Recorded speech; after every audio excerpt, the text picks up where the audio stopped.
Hello বন্ধুরা, Sunday স্পেশালে আমি রান্না করেছিলাম চিজ গার্লিক চিকেন, যেটা আমি একটা ছোট্ট টিজার টাইপের দিয়েছিলাম, যেখানে আমাকে অনেকেই বলেছিল রেসিপি চাই। তো হাই, আমিরই, চলো তোমার সাথে এই রেসিপিটা শেয়ার করে নিই। একদম সিম্পল রেসিপি। প্রথমে চিকেনটাকে এখানে 1 ঘন্টার জন্য ম্যারিনেট করে রেখেছিলাম নুন, লেবু আর একটু রিফাইন তেল দিয়ে।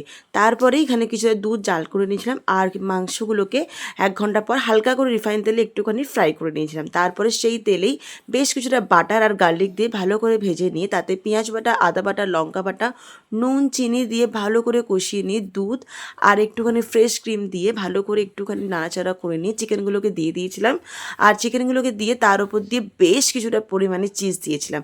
ব্যাস, আর কিছুই না। এবার চাপা দিয়ে ঢেকে ঢেকে রান্না করে চিকেনগুলোকে গলিয়ে নিতে হবে। চিকেন গলে গেলেই উপর থেকে কাসুরি মেথি ছড়িয়ে দিয়ে আবার কিছুক্ষণ ঢাকা দিয়ে রেখে দিতে হবে। ব্যাস, তারপরে সার্ভ করো গরম গরম চিজ গার্লিক বাটার চিকেন, যেটা তুমি পরোটার সাথে খেতে কিন্তু বা নান এসবে খেতে কিন্তু দারুণ লাগবে। কেমন লাগলো জানাবে।